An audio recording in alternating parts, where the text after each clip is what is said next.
आज हम सभी आपको वायु सूत्र बताएंगे कैसे होते हैं वायु सूत्र और उनको किस प्रकार से लिखा जाता है। तो वायु सूत्रों को जानने के लिए सबसे पहले हम आपको बताएंगे कि ये कहां से आए हैं। सबसे पहले आप भगवान शिव जी को जानते हो। शिव जी के डमरू वादन से ये उत्पन्न हुए हैं। शिव जी ने 9 और 5 बार डमरू बजाया था। कितनी बार बजाया था? 9 और 5 बार। तो उन्होंने 9 और 5 बार मिलाया बजाया तो कुल कितनी बार हो गया? 14 बार बजाया। उससे माहेश्वर सूत्र उत्पन्न हुए। अब 14 जो वायु सूत्र है उनको संस्कृत में कहते हैं चतुर्दश वायु सूत्राणी, है ना। पहला सूत्र है उसमें अ ई उ न, दूसरा री री क, ए ओ ग, आई औ च, है य व र ट, बोलो लन यम गण नम,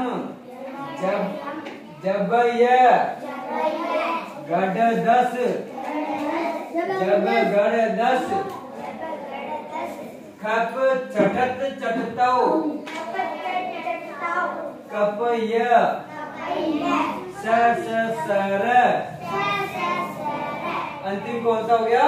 हल, है ना। तो ये सभी क्या है? माहेश्वर सूत्र है जो कुल कितने होते हैं? चतुर्दश यानी 14 होते हैं, है ना।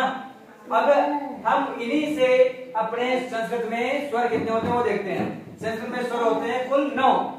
यहां से शुरू करते हैं। पहला स्वर अ ई उ, री री, ए ओ, आई औ। ये यहां तक कुल कितने हो गए? 9 हो गए। अब पहला एस शुरू करेंगे और कहां से तब होगा? चट। तो अच को स्वर कहते हैं। एस और ई उ, पहले सूत्र में से 3 स्वर मिले, ए ई और उ।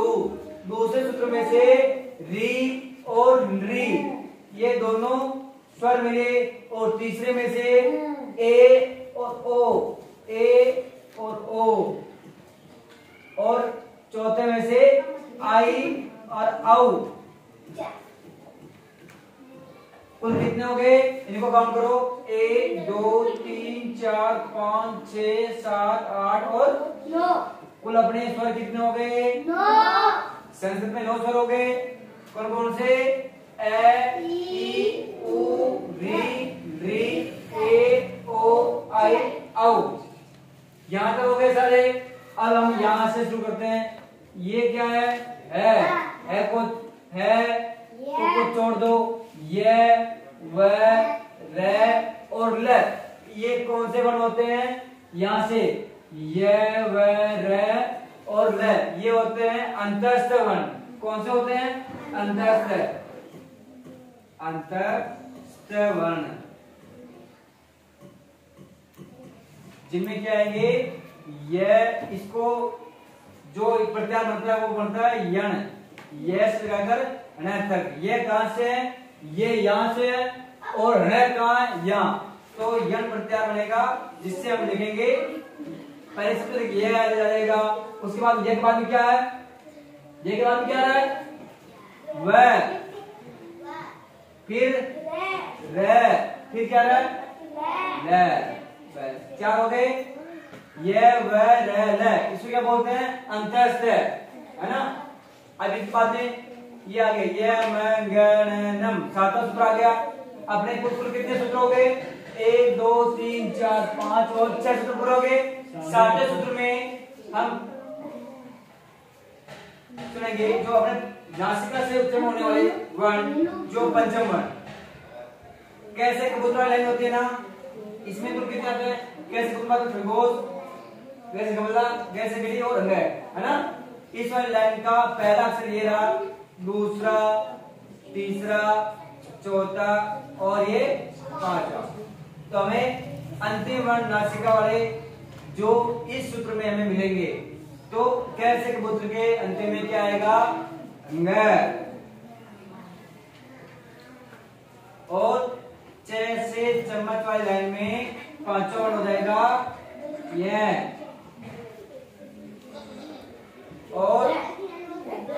त से टमाटर वाली लाइन में अंतिम में क्या जाएगा न,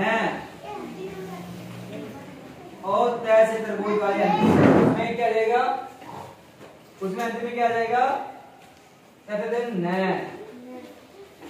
और पैसे पतंग वाली लाइन में अंतिम में क्या जाएगा मैं से मछली। एक और लाओ यो, ठीक है ना। पांच वर्ण सारे आगे 1 2 3 4 5 हो गए ना। देखो पंचम वर्ण यहाँ ज्यादा हो गए। अब हमें चाहिए चतुर्थ वर्ण। चतुर्थ वर्ण के लिए ज से लेकर कहां तक चलना आपने स तक जस प्रत्यय मिलेगा, जिसे हम लिखेंगे सबसे पहले क्या आएगा ज, ब, ग, ड और द तक। 1 2 3 और 2 5 ही में चाहिए। तो क का चतुर्थ वर्ण क्या हो जाएगा ग से गए वाला ग, है ना। और छह से मछला क्या हो जाएगा झंडा वाला, और ठ ठ ड ड ड न क्या जाएगा इसमें ड, और जैसे त्रिभुज वाली लाइन का चतुर्थ वर्ण कौन सा हो जाएगा द से धनुष। दीपक सामने देखो। पैसे पतंग वाली का अंतिम वर्ण कौन सा जाएगा वैसे बालू। आगे देखो ज आ गया, व आ गया, और ग आ गया, ड आ गया और द आ गया। चौथा वर्ण होगा कंप्लीट। अब हमें तीसरा वर्ण चाहिए। तीसरा वर्ण के लिए 10वें सूत्र में जाएंगे, वहां देंगे ज ब ग ड द स। इसमें से आपको जस प्रत्यार बनाना है। जस प्रत्यार बनाओगे जिससे आ जाएगा आपका तीसरा वर्ण। कैसे बोलोगे तीसरे वर्ण का क्या आता है ग से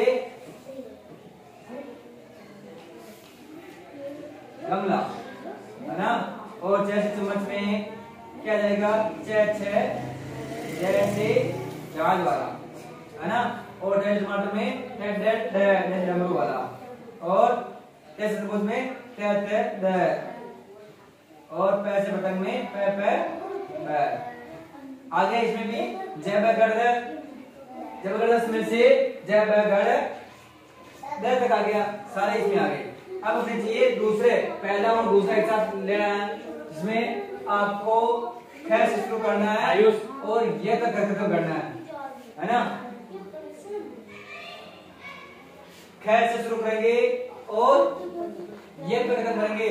तो क के बाद में क्या जाएगा ख, च के बाद में छ, ट के बाद में ठ, त के बाद में ठ, और प के बाद में फ। ये सब क्या आ गया अपने पास, इनको कहते हैं स्पर्श वर्ण भी कहते हैं, और अपने क वर्ग के पांचों वर्ण, च वर्ग के पांचों वर्ण, और ट वर्ग के पांचों वर्ण, और त वर्ग के पांचों वर्ण, और प वर्ग के पांचों वर्ण आ गए, जो सारे किससे आए अपने माइक्रो सूत्रों से। अब अंतिम में यहां तक हम पहुंच गए हैं। अब यहां से जो यहां तक बचा उनको हम कहेंगे अंतस्थ वर्ण, है ना, जिसको कहते हैं सल प्रत्यार। सल प्रत्यार में से लेकर ल तक उनको क्या बोलते हैं ऊष्म वर्ण। जो जैसे ही हमारे मुंह से अगर आवाज इनका उच्चारण करते हैं तो अंदर से गर्म हवा निकलती है ना। जैसे बोलो स और र, अंदर से गर्म हवा निकलेगी, ऊष्म वर्ण। ऊष्म यानी गर्म, है ना। अब ये पहले समझे स, बुरा, फिर स,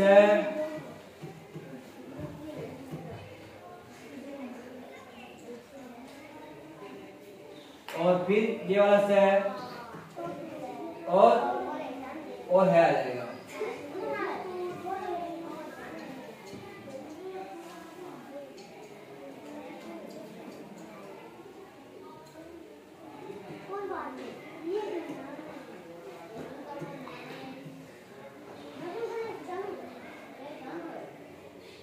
चार वर्ण तो किसमें हो गए अपने उसमें वर्ण में, और 4 अंतस्थ वर्ण हो गए, और 9 इसमें हो गए, और 25 इसमें जो इनको क्या कहते हैं व्यंजन भी कहते हैं और स्पर्श व्यंजन कहते हैं। तो 25 तो अपने स्पर्श वर्ण हो गए, 4 ऊष्म वर्ण हो गए और 4 अंतस्थ हो गए, है ना। तो अपने कुल वर्ण कितने हो गए, जोड़ो जल्दी से जोड़ो। 9 और 4 कितने होते हैं, हाँ 9 और 4 कितने होंगे, 13 और 13 और 4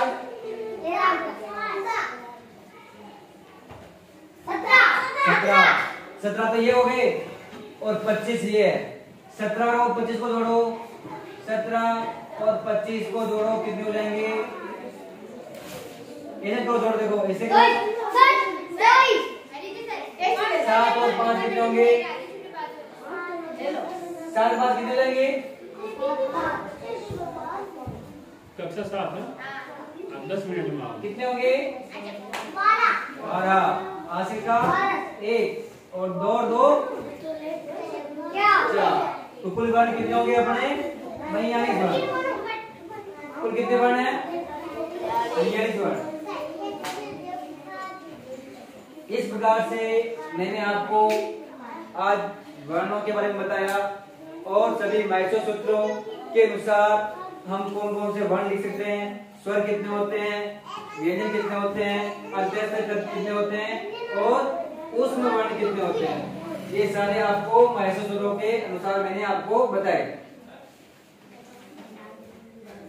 धन्यवाद।